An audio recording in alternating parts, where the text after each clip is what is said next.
got a great day planned for you. Here's what we'll be doing in the general session this morning. We'll have some updates from Usha at the 4DX. I'll provide some SAC updates that I provided to the Board of Trustees last week. We'll have a strategic planning update from Esther Coronado, and Dr. Lovato will provide updates to academic success and college services. And Dr. Hernandez will provide an update in student success and SAC COC.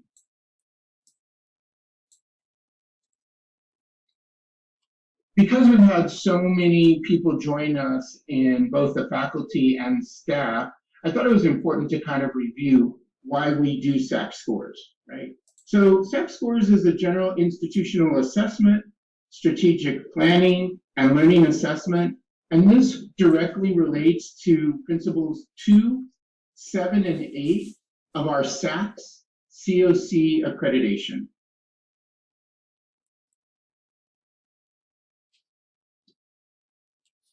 This is the division of IPE, or Institutional Performance Planning and Performance Excellence, and it centers on our student success, right? So it's all this process is driven on how we improve student success. And that includes institutional research and all of the parts, if you want, that drive institutional research, our regular reporting, our standard reports, data analysis, the surveys that we conduct, as well as our strategic planning, which is led by Esther Coronado, which is our Strategic Quality Enhancement Committee. It's the one committee from the college that's sole purpose is the progress of the strategic plan. And that's made up of 15 different members from across the college in the 3 divisions. And then we have Rosalind Ong leading our learning assessment unit and supported by by Julie Razuri and Jolinda Ramsey. It's very important that our faculty participate in the learning assessment. And that's driving our Marketable Skills Committee, our Illumin support, and the LVAC Validation Committee.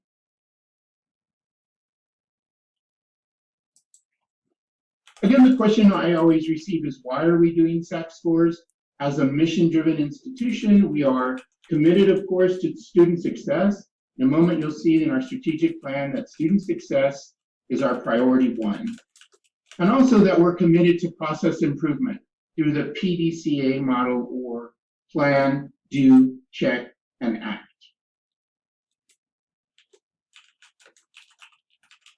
Again, we get yes, but why? Will our stakeholders demand it? Through accountability and transparency, accreditation, and really in a drive to be the best for our students. Okay, but to whom do we report out, right? Well, we have to report out to our students and their families, our taxpayers, each other, the Board of Trustees, and the Chancellor. As I just mentioned, part of our regular reporting process requires that the president of each of the colleges reports to the trustees and the Chancellor on the KIPs, and I will go through that with you later in this presentation today. And also SACS requires it. Having just completed our 5th year interim report, one of the questions in the report is, the KPIs which are listed in the report, are they reviewed by the entire college? And so we always say yes to that question, and then we link these presentations as part of that process. And of course, to the Texas Higher Education Coordinating Group. What is PDCA? It's a process of plan, do, check, act. And we ask really that you look at your strategic plan for your unit, your KPI assessment, and also your learning assessment. And that you just simply ask yourself, right? This is the plan we have for the year. That's what we're asking you to get started, right? What's the plan? To actually put that into implementation. So, you want to get better, or you want to increase the number of enrollment. What's the plan for that? What's the action plan that the unit will create? And then in 6 months, check it. So in the spring, we'll have a follow-up to this meeting. We'll have another SAC Scores. We'll ask you to check see how your plan is working. And if it's, if it is, the results are the ones that you intended, then, right, then you would just continue on that activity. If not, you would shift gears and maybe create another plan to reach your goal. In this journey, right, to be an extraordinary college, there are a number of initiatives that we are using their framework for, like our SAC COC Principles of Accreditation, the Baldrige Excellence Framework, Aspen Institute College Excellence Program, the Seal of Excellencia, the 4 Disciplines of Execution, National Institute for Learning Outcomes, and of course our own assessment process.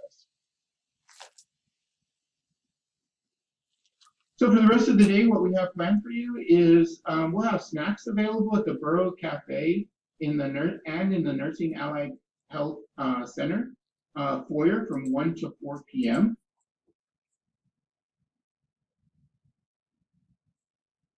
We'll also have available after this session, right? Then the units will begin to work together and giving you time. Sorry, that should say 11 to 3 p.m. And then 3 to 4, we'll have time for the chairs to really meet. And then at 5 o'clock, all the files should be uploaded. Thank you. And now, next, we'll hear from Usha on her 4DX updates. Good morning, everyone. I know we are all off to a great start today on SAC Scores Day. I know I have a big agenda with my own departments. I'm sure all of you do too. So wanted to take a brief moment to give a little update on 4DX. So as you all know, 4DX means 4 disciplines of execution, starting off with focusing on the wildly important goal, acting on the lead measures, creating a compelling scoreboard, and focusing on the cadence of accountability. Those are the 4 disciplines. So just wanted to give you a few tips on each of those disciplines. I'm not sure if everyone knows what our WIG is for as a college for this semester. It is to increase overall contact hours, and we are increasing it by 1.8% increase in comparison to the last fall semester. We want to make sure that whatever WIG you choose for your department is aligned to the college WIG. It may not have to be directly aligned, but at least to show some alignment, based on what the college WIG is. Want to make sure it's measurable and very specific, and that you as a department can influence your WIG. You want to make it challenging because it's not all about winning the game. It's about the effort you place into this process. You also want to make it achievable based on your current resources. So keep that in the back of your mind. Finally, make sure it's aligned to the academic calendar. So right now, you should all be in motion with the fall 2022 WIG, which started off at the start of the semester, and it's due to end on December the 9th of 2022. So if you haven't started, please contact one of our coaches. I'm going to go ahead and put a slide up there, but please make sure that you get started with your WIG journey because we're already like 3 weeks or 4 weeks into the semester. Your WIG statement should start with an action verb and include the formula X to Y by when. So you have to have a starting point and an ending point and also a finish date. So these are some common examples of WIG statements. Again, if you need assistance, we are here for you. You can reach us at any time and we'll help you to formulate the WIG statement correctly. Now, if you're having issues coming up with the WIG statement, you should contact the AP department for planning, performance, and excellence to get some ideas, because your WIG should be related to a strategic plan or some key initiatives that you're doing within your department. The second discipline is to act on the lead measures. Lead measures are a set of indicators that have or make a positive impact on the weight. So something that is predictable that can influence your weight. It's very difficult to identify because there are so many variables that we work with that need to try to work with your team and come up with a lead that can influence your weight. It should be narrow focused, so it's easier to do. So if you're coming up with a lead statement, please don't try to make it very complicated where it takes 40 hours of your time per week. You just want to make sure that you just spend 5 to 10% of your work day or your work week on the lead. You also want to make sure that your team buys in because you want the whole experience to have a positive impact to your team. These are some simple examples of the lead measure. Lead measures should also start with an action verb, should say who's doing it. Now I've seen lead statements which will say like, we'll do this once a month. It doesn't work that way. For 4DX, you have to do it once a week or once a day. Generally, people here at San Antonio College commit to the lead once a week. So the third one is creating a compelling scoreboard. Now, during the pandemic, we went sort of away from it because all of us were working in a remote capacity and we were not able to really manage the physical scoreboard. Just letting all of you know that we are bringing that back because it's a key part of the 4DX process. Again, please ensure that you have a physical scoreboard in addition to the operating, the one 4dxos.com, that's the virtual scoreboard. You want to make sure that your computation of the team average score is posted on the scoreboard. And the team average score is generally total points earned by the team divided by the number of members present to do that lead for that week. In addition to showing your team accountability, you also would need to track the individual accountability, meaning that every member of the team, how are they participating and what did they do each week? Use the green and the red colors because the scoreboard should be very simple, easy to read, accessible, and manageable. So the green and the red color just shows if we met the lead score or if we didn't. And the final discipline, and this is an example of what the scoreboard should entail. It should have a week chart, show the individual accountability, and also the final one, which is the team average score. So then, of course, the team leaders, the 4DX leaders have one extra step to do, which is to post commitments, not necessarily for the whole team, but for themselves. They have to select something that will foster the WIG and the lead. And this is posted on the scoreboard. I'm sorry, I did see on the second one it says 4DOS. It's actually 4dxos.com. And you make a commitment for your previous week as well as the new week. So one of the things that everyone gets confused is if the commitment is a lead statement. Yes, your commitment could be a weekly lead. However, at times when you're not working on the week, you should still post a commitment. So the commitment goes year around, the previous week and the following week. Okay. Again, commitments is all about selecting one or two most important things that you have to do to foster your WIG and the lead. Okay. Finally, the cadence of accountability. Everyone in your team should be accountable. And you also want to make this a really positive experience. If there are top performers in your team, make sure you give them kudos and recognize them. Then you want to make it fun and positive, and because it has a lot of value it's not just about achieving the goals, but it provides us a documented way of showcasing our efforts on a day-to-day basis. I know each and every one of you are involved with many initiatives on a daily basis.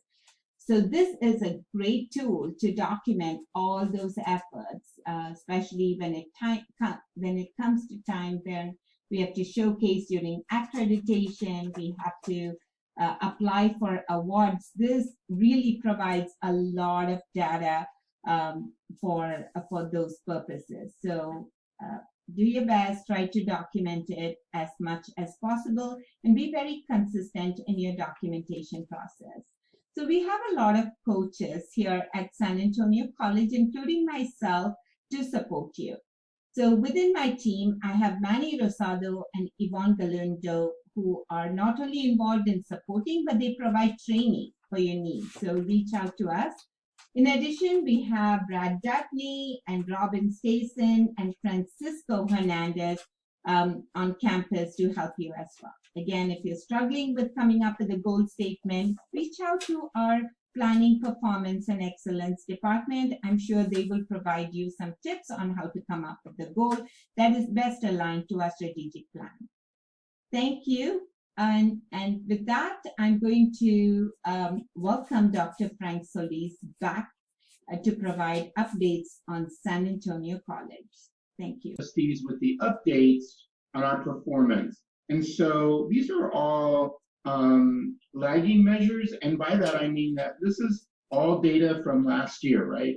And so for many of these, we have created and we're asked by the board really to create some improvement plans.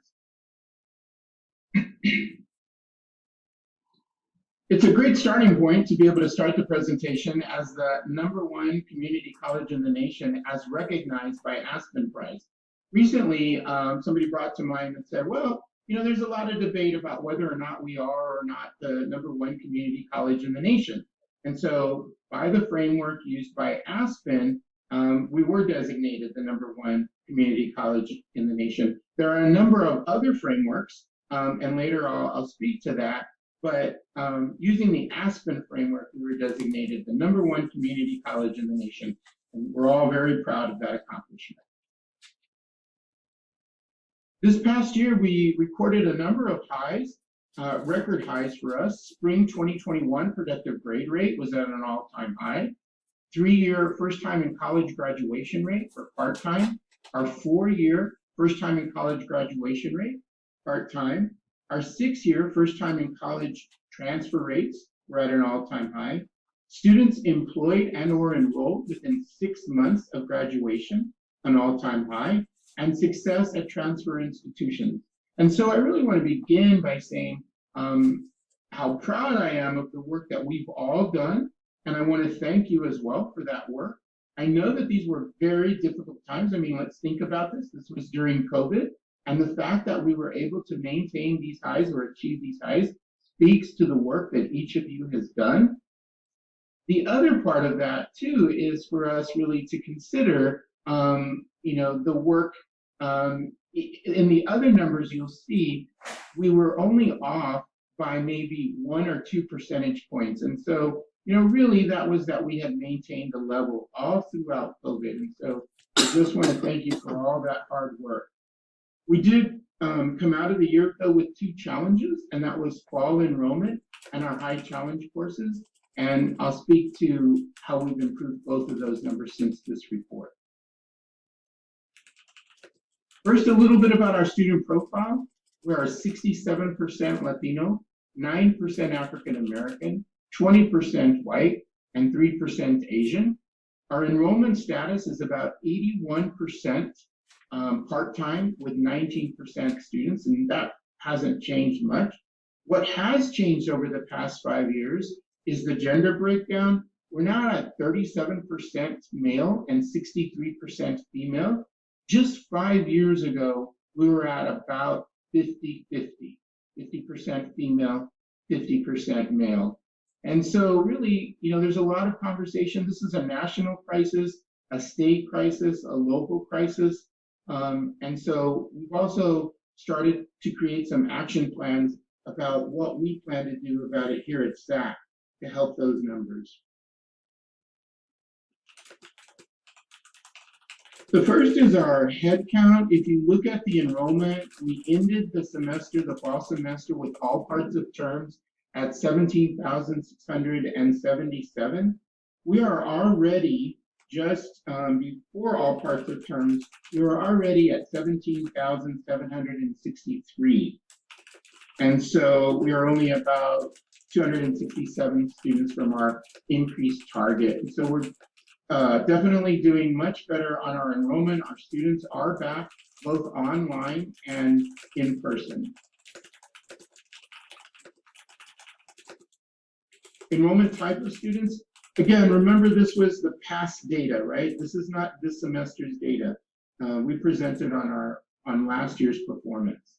And so we did have a challenge in that we had a significant drop in dual credit and continuing students.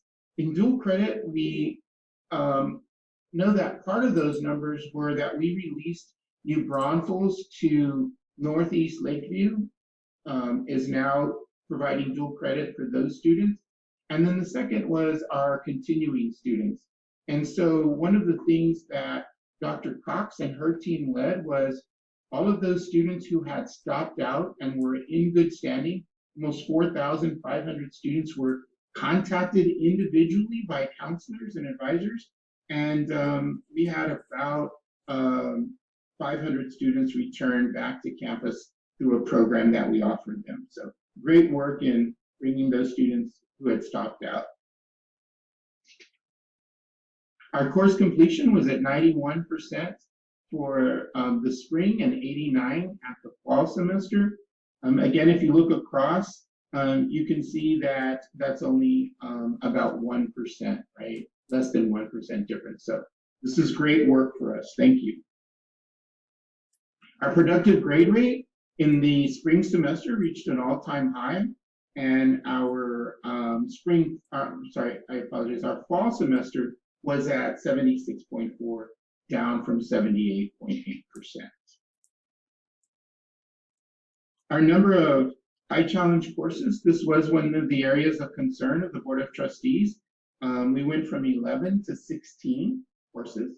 When that 16 is disaggregated, we have these high challenge courses, right? And now what we've done is a significant work in identifying some plans for improvement in these courses. Our fall to fall, first time in college persistent rate, 59.3% and 30.9% for our part-time students. Where does the full-time, first time in college comparative persistence rates fall? SAC is above the state average, but yet still below the very large community colleges. We're closely aligned to our Alamo number, which is at 66.6%.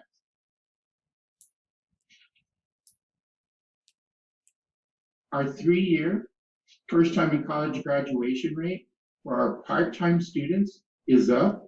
Remember, 81% of our students are part-time students. And so that's a huge number every time we make an increase, right? A number of students that this impacts. And for this full-time, it was at 26.2%.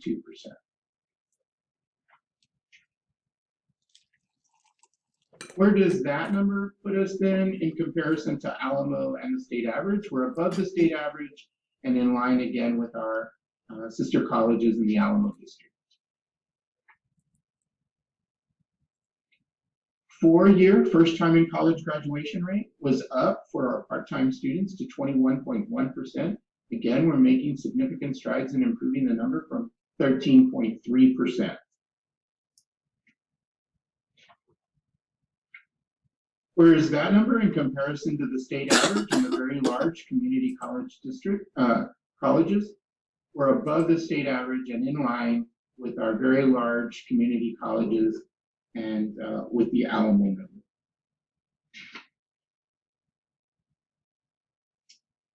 Degrees and certificates. Here's our journey. We're at 3,369. What's significant is that over the past 5 years, we've awarded 21,000 degrees and certificates in the last 5 years.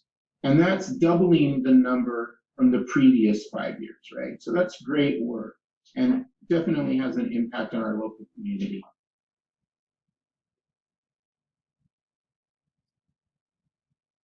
Average to the associate's degree.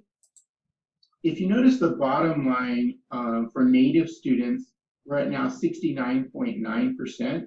And we're on, we have a goal of trying to reach as close to 60 hours.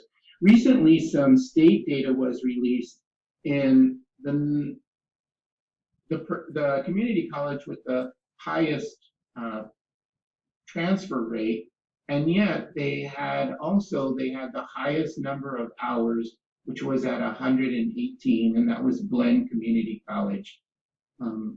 The fact, right, that our students accomplished the transfer within 69.9 hours is significant and a huge savings to them. Right? So great work on our associate's degree. 6-year transfer rate is up as well to 33.4. It's a record high for us.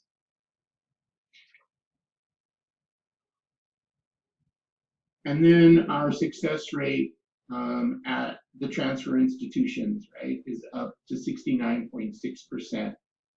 Recently, we were asked by the board, or during this presentation, I was asked by the board, right, how do we know, what data do we track that allows us to confirm that our students are doing well at the transfer institutions? And there's a number of them. This is one, how quickly they graduate from the transfer institution. The other number that we get back is how well our students did in the first year. And what we know is that our students who transfer usually do better than the native students at their own institution. We do know where our students are tracking to, right? Here's UTSA, Texas A&M, and Texas State. And then Texas A&M University at College Station. What we've done also is disaggregate this number to determine what programs our students are going into. So at Texas A&M, we're tracking them into the engineering program. At the University of Texas at Arlington, they are moving into the nursing program there. And we check then what their one-year experience is at these transfer institutions in these particular programs, and they're all doing very well.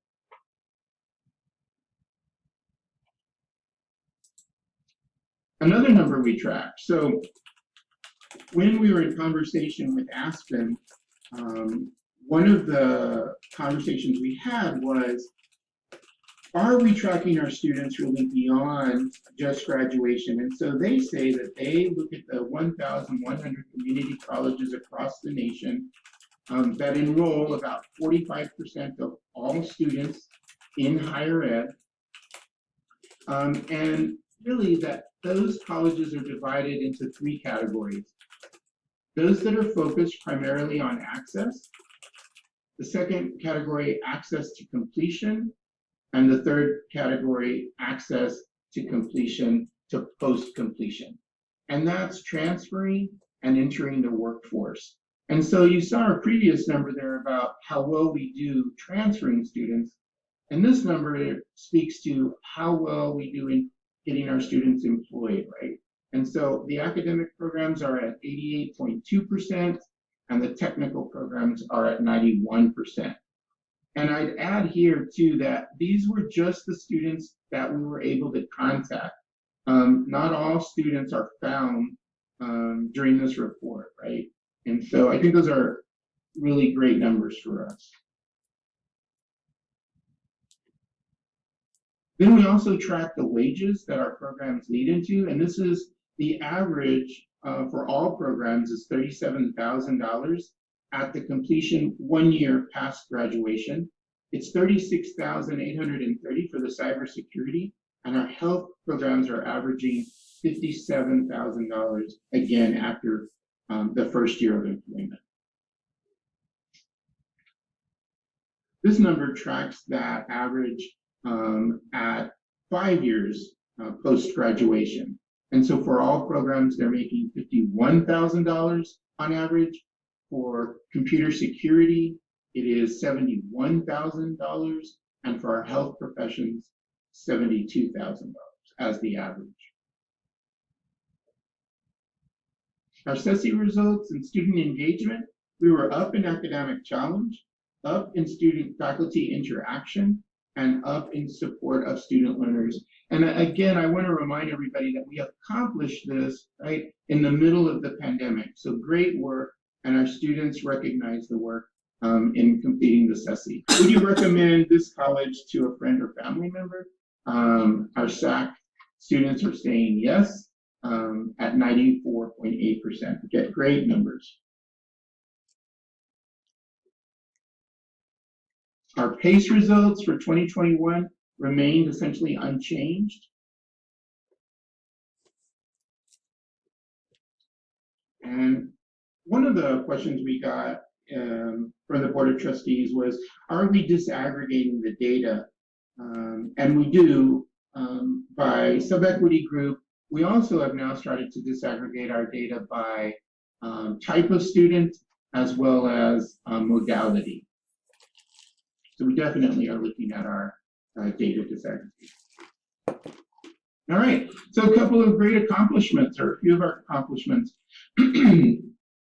First, we completed our 5th year interim report and also completed the process. That is, that they didn't ask for any reports following that. We completed our off-campus instructional site review, also with no further reporting. We were approved to offer the baccalaureate degree in the Bachelor's of Science in Nursing, and we were approved by the state and national boards for our students to take the nursing NET exam. Our SAC accomplishments also, during this time, we offered our students $13 million in support in emergency aid. We supported our students through technology with $4.3 million in laptops and hotspots. We also provided books at no cost, at a cost to us of $1,973,000. And we helped some of our students re-enroll by paying previous balances of $868,000. So this was all that we accomplished through that PERF funding. We're excited about the buildings that are excuse me, coming online. We have the Fletcher Administration Center, which is open now to our students. If you haven't had an opportunity to come by, please come by and visit. We'll have a ribbon cutting ceremony when all the other buildings come online as well. Our Early Childhood Center and the John L. Santigos Micronaut Center are just about ready. We're putting, as they say, the finishing touches on them. If you've driven by that area, or if you go to the parking garage just behind the area, you can see all the great work that's being done. You can also see the work from the Nursing Allied Health Center. Our science building will come online too, and our First Responders Academy. The First Responders Academy is out Highway 35 South, and you can see it from the road there, but it's just about midway through, and we're expecting that to come online next May. We've also worked, we have the strategic plan, the 2022-2025 strategic plan approved by the College Council. It has listed 5 priorities in it: student success, principal-centered leadership, performance excellence, equity, and this year we added community engagement. Community engagement is a tie really for our units like SCOBY and EcoCentro and the McAllister Auditorium that are primarily focused on providing services outward facing to the community. So this really allows them to tie to our strategic planning. And finally, because of our good work, we've been recognized by Excelencia for the Seal of Excellencia. We're a finalist. We'll know on September the 30th whether or not we are Seal certified. We'll provide a live stream for those of you who'd like to watch the ceremony in Washington, D.C. It's great work. It's a recognition of the work we've done, in particular for our Latino students within our strategic plan, right? And so this is not work that we do at the exclusion of our other students, but it's work that we do for all of our students. And so we're very proud of the recognition. And that concludes my slide presentation. And next we have Esther Coronado, who will present on strategic planning. Good morning, everyone. I will go review some of the strategic planning activities that we have for SAC Scores. We have our mission statement, which is to empower our community for success by meeting the post-secondary learning needs of all San Antonio College students through equitable educational practices for diverse populations, globally networked society, to help the students achieve their full potential by preparing them to graduate, transfer, or enter the workforce with effective marketable skills. And as Dr. Solis mentioned, this is for all San Antonio College students. It's not just for a set group of students, it's for everyone. And we did not have that statement in our mission. And so it was recently approved by the Board of Trustees to change the mission statement to include that, to show that our stakeholders that it is for all San Antonio College students. We have our 3-year strategic plan, from which the mission statement, the vision, and the values are the foundation for the strategic plan.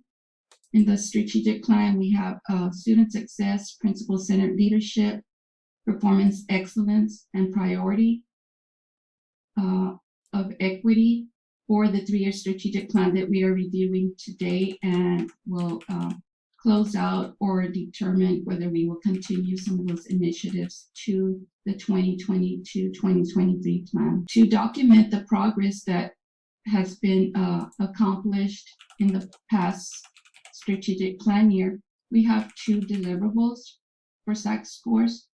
We have SP1, which is the strategic plan. And if you have your Word document that you worked on in the spring for SAC Scores Spring 2022, retrieve that document, and then you will focus on working on the yellow section here to document the progress from mid-year to year-end. And then you have the strategic planning outcomes analysis, which you focus on one initiative from your strategic plan, bring that information over to this document, and then you answer 4 questions in terms of analyzing that initiative that you are focusing on. You want to know what the current review and analysis indicated for that initiative. Did you have an action plan that you worked from for that initiative? Were there any recent internal or external influences that affected the outcome of your initiative? And then the last question is asking for an improvement action plan. What do you plan to do to improve on the progress for that initiative that you are working on? And that unit strategic plan is due today. The process that we follow in the fall and spring of reviewing and analyzing the data relevant to the unit strategic plan, and having the collaborative data review and reflective analysis, and the documentation process for the 2 documents is part of a continuous improvement process, the Plan, Do, Check, Act, where in the fall semester you're planning based on your review, assessment, and evaluation of the past strategic plan year, whether you will continue an initiative in the upcoming year or close it out. And then from the fall semester to the spring semester, we work on those activities in the strategic plan. In the spring semester at mid-year, we have a checkpoint where we review the fall accomplishments, the data, and we assess it and evaluate it and determine whether we need to develop action plans. And where we have an action plan, we review it and see if it needs tweaking for more improvement. And then from there on, we act on those improvement plans that we have. and we continue with the process. So it's a continuous improvement process. And we used to get asked, does anyone read this action plan or strategic plan that we have? And yes, we have a meta assessment process, which also is a continuous improvement. Generally during summer months, we have the Strategic Quality Enhancement Committee voting members that will evaluate, review randomly selected strategic unit plans, and then feedback is provided to the units with the expectation that there will be improvement in the strategic plans as we move forward. And then all the work that is accomplished is ultimately noted here in the strategic plan scorecard at the college level. We have the green, which indicates the targets were met, the red, the targets were not met, and the yellow is indicating that maybe we didn't meet the target, but we at least met the prior benchmark that we had. And all this work that we do is noted here in the blue inner circle. This is our year continuous process. And this is the third year of the strategic plan. In the third year of the strategic plan, in this orange outline, we are developing, co-creating the strategic plan for the next 3 years. So the strategic plan process this time to co-create the 22-20-25 strategic plan included visioning sessions in October and November, which was for the college executive team, staff, students, faculty. We had a survey for students in which they had a 2-week period to participate in the survey. We had a stakeholders meeting for internal and external stakeholders. And then the Strategic Quality Enhancement Committee reviewed feedback from those visioning sessions, the survey, and the stakeholders meeting. And then after the review, there was a review of the current strategic priorities, or the 2019-2022 strategic priorities and strategic goals. And some of those were reviewed, refined, and as Dr. Solis mentioned, a new one was developed. We had a final review and refining, which led to the proposed 2022-2025 strategic plan. Then approvals, the Strategic Quality Enhancement Committee approved it on August 23rd. It went to College Council for approval on September 13th, and it passed. So much appreciation to the Integrated Planning and Performance Excellence team and the Strategic Quality Enhancement Committee and moving the process forward. So this is what the new strategic plan looks like, very much similar to the 2019-2022 visually. But if you look at it closely, you see the strategic priorities. There has been a change in student success priority, where we've included and post-completion there. And then there was the addition of the community strategic priority. And as you move forward to do the framework for your new strategic plan, and you're doing your closeout and determining which initiatives will move forward, you will have this resource also. It's on our website, the new strategic plan, where you can look at these priorities and maybe select a new one that you want to work with. It could be the new community one, or you may want to focus on something else. And then you look at the strategic priority and see where you see yourself in that. And then you look at the associated goals to the strategic priorities to help you refine more in terms of the alignment to the college plan. So we did have some changes in some of the strategic goals. So review those before moving forward with your development of the new strategic plan. The equity strategic goals are all different. So please make a note of that, review them, and determine if it's something that you want to align to. And then we have the new strategic priority community. And just to give a hypothetical example of how you might use this strategic priority in aligning to it, I did an example for the Scobie Education Center, whose mission is to engage students and community in life-changing experiences that inspire pathways to STEAM careers. So I selected goal 2, which is engage with educational and employer partners to enhance learner, social, and cultural capital.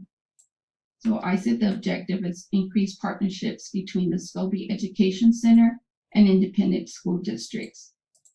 Then the measure is the number of established partnerships with the ISD. And then the target would be from September 1, 2022, increase from 6 ISD partnerships to 9 by September 1, 2024. And that was just a hypothetical example of how you could use that community strategic priority. And thank you. Next, we'll have Dr. Lovato, our Vice President of College Services, and our interim Vice President for Academic Success. Good morning, and happy second day of fall, I believe it is. I hope everybody can see my screen. So I just wanted to kind of go over some of the things that are going on campus and update you on academic success. So very excited to let everybody know about our early college high school. We're having a new one come on board, which is MacArthur High School. Super happy to have them join us as part of the San Antonio College family. Next thing I wanted to remind you all about the Common Read. I know that we had one last week. Join your colleagues as they are in the library or in different areas on campus as they go through and read a book and talk a little bit about what they've learned in that Common Read. Study pause in the library. If you haven't had an opportunity to go to the library, we've had a lot of students enjoy the study pause in the library. I believe we even had a student make a positive TikTok about the study pod. So if you have a minute, go and tour the library, and that way you can enjoy that. Our Teaching Excellence Institute, we're very happy about our Teaching Learning Institute. It was created in collaboration with the chairs to share some new information with all our faculty that has come on board, and anybody can join the Teaching Excellence Institute as well. So please, if you have time, take advantage of that. So that you can learn some of the new information that we're putting out there. We currently had, we were onboarding 34 new full-time faculty, which is our largest cohort in over a decade. The Institute emphasizes using data to understand our student population and creating strategies for teaching and learning with equity at the forefront. Next, I'd like to say thank you and welcome to all our new chairs and also our new faculty. We had 3 new chairs join us last semester and this semester. Dr. Len Lira, Public Policy and Service. Dr. Eric Hilskemper for English Humanities Teachers Education and INRW. We have Kevin Conlon for Fine Arts. Welcome to you all. We're excited to have you with us. We'd also like to thank Dr. Seabrook Jones and Julie Rizzori for stepping up to serve as interim chairs of MESH and language at SAC. And also, we want to make sure that we thank Mary Mena, Dr. Lenny Irvin, and Julie Engel for serving as interim chairs last year. Dr. Solis mentioned this a little earlier. We had an extremely successful site visit with our SAC, COC, and ASIN, which is the accrediting agency for nursing, for our final accreditation process. We are for the BSN. We currently have 55 students enrolled in our BSN program, so we're very happy about that. Next, we have our computer information systems program was designated as a regional hub for the National Security Agency's Southwest Center for Academic Excellence in Cybersecurity. So congratulations for that. We'd also like to invite everybody today for the reopening of our KSYM station in conjunction with the statewide celebration of the 100th anniversary of the radio broadcasting in Texas, and that is today at LRTF from 4 to 7 o'clock. Some updates in our college services. Risk management continues to monitor our COVID-19 cases. Please continue to be diligent with your self-care. Contact Gerald T. Dove at SAC Risk Management if you have any questions. We'd also like to congratulate EcoCentro. They were recently awarded $20,000 by Bethel African Methodist Episcopal Church for assisting to create vegetable gardens throughout San Antonio at their churches. So go team at EcoCentro, their farm team. OTS continues to support our students with laptops. We've given out 1,119 laptops, which is very exciting for our students because they have a tool now that they can do their homework with and work and complete their assignments. Finally, facilities is actively painting around campus, such things as railings and light posts, in an effort to update areas. I hope y'all have noticed some of the work that's going on from our Arroyo, which is next to the Nursing and Allied Health, all the way around campus. We're trying to continue to update and upgrade things around campus. We want to continue to work on our campus to make it safe and also to make it a great place to work. Thank you, and those are the updates for academic success and college choices. I'd now like to introduce Dr. T. Hernandez, which is the Vice President of Student Success. Thank you. Good morning.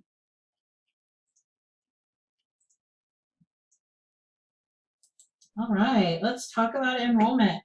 I know we have all commented on this before, but I'd really just like to thank everyone who's listening and all of our colleagues around enrollment, because it's everyone's job. Everyone at the college has an impact on our enrollment, whether it's through bringing in new students or helping the students that are here be successful and complete. And I have seen a real change in our culture around enrollment over the last couple of years, which is exciting. And I wanted to congratulate you on the good work, because look at where we are. We currently have 1,794, a few more than when Dr. Solis mentioned just an hour ago. So it's really moving. And our WIG was to reach 2,269,000 contact hours by the end of our Flex 2 census mark, and we're already exceeding that goal. So congratulations, everyone. I know in particular, Student Success Division is working very hard to get students enrolled and keep them here. Faculty and chairs are working very hard to make sure students are supported, they're learning, they're successful. And I know a lot of you faculty are teaching double and triple overloads to try and help meet the demand that our students have for coursework. And it's exhausting, and you're doing a fantastic job. So thank you for that. In terms of graduation, here's where we see our ultimate success. We awarded 2,812 degrees and certificates this past academic year, which is extraordinary. We had projected about 2,700 based on the students on their pathways, and we reached 2,800. So congratulations, everyone, for that. Part of our strategic planning process over the past couple of years has included a strategic enrollment plan. So we're being very intentional about the time and work that we're doing around enrollment long-term planning. And so this is the beginning of a 3-year strategic plan, which includes a 3-year strategic enrollment plan. And the process that I put on the PowerPoint shows you the work that we've been doing since May, really before that, to gather together a cross-college group of folks to weigh in on where we think we have opportunities for growth and supporting students. So we will have 5 focus areas of strategic enrollment opportunities that will be developed out and presented to College Council ultimately for incorporation in the strategic plan in November. So here they are. Well, I mentioned 5, it's really 4.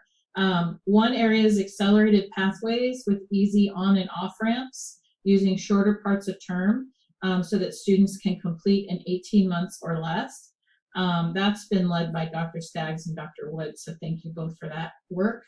We're looking at allied health and nursing micro-credential pathways, so Dr. Monsell, Dr. Rodriguez, Cheryl Startzel are all leading and championing that work. And all of these folks who are champions also have committees and teams that are working with them, so if anyone's interested in joining, just shout out to me or Dr. Lovato or any of these faculty chair champions, and we would love to have you join us in the work. Dr. Vida is working on CE to credit pathways with prior learning assessment. And then Dr. Seabrook Jones is working on increasing enrollment and retaining students, male students of color, which we know now looking at the data is one particular intersection of student identity that we really have an opportunity to better support and then increase enrollment as a result and also make an amazing impact on our community. So it's a win-win for everybody. And then SAC COC, I'll transition now to SAC COC. Both Dr. Solis and Lovato mentioned these, so I won't belabor the point, but I do want to emphasize that our approval under the BSN program is an umbrella approval to offer any baccalaureate degree. So that opens us up to really extend an opportunity for our community to come to San Antonio College and complete different types of baccalaureate degrees at the same cost that a student coming in for an associate degree would have. So we are really looking for new opportunities, working with the other colleges in the district and working with the coordinating board to look for opportunities to increase. So I'm hoping that we can continue to offer more baccalaureate degrees as time continues. Nationally, we've seen a lot of success from community colleges in this area, and our community deserves that. One quick note about substantive change. So for the non-SAC COC among us, which is probably everybody, and you're probably thankful for that, but really anytime we do something that's a significant departure, that's the standard, significant departure from what we're currently doing, we need to tell SAC COC about it and or get their approval. So we've just recently shared a few items with them. We, as Dr. Solis mentioned, some of our dual credit students are now being served by Northeast Lakeview, so we wrote a teach out plan for that. And then we have some new programs coming on board by way of off-campus instructional sites, which is when we teach a student who is not here on the campus. So there's an AAS in nursing that we're rolling out at Northeast Lakeview College, an AA at Bexar County Sheriff's Office, which is really exciting, and then an level 1 certificate in cybersecurity at Southwest Legacy High School. So a lot of really cool opportunities for getting our good work and teaching out into the community. And again, I just want to thank everyone here listening and all of our colleagues for all the amazing work. It does not go unseen. Your good work is both noticed and celebrated, and we're very thankful for that. And now I'm going to go ahead and turn it over to Dr. Rodney, the Interim Dean of Performance Excellence. Hello all. Thank you very much for joining us this morning. I'm sure you all have all great new ideas and plans to help our students even better this year. So let's put them in paper so we can check and share how effective our ideas are and work and celebrate them, all the winnings and the efforts. So here's our plan for today. So 11 to 3, you will have the unit level sessions, then 3 to 5, the chair and program coordinator or director and leads meetings. 5 o'clock is when we expect all your files to be uploaded, the faculty and staff individual reports, as well as the unit level, the program and discipline level data. So please don't forget to join us at the snack bar at the brand new Bottles Cafe down in the second floor of the Fletcher Administrative Building. So thank you very much for all the team leads, chairs, program coordinators, directors, DAS, for all your work, and the president, vice president, and deans for their guidance. Special thanks to the EP team, administrative unit assistants for all their work and help with this, the planning and manning of the snack bar. You must visit it today.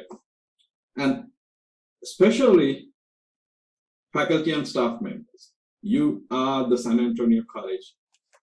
What we do is help you support our students in a better way.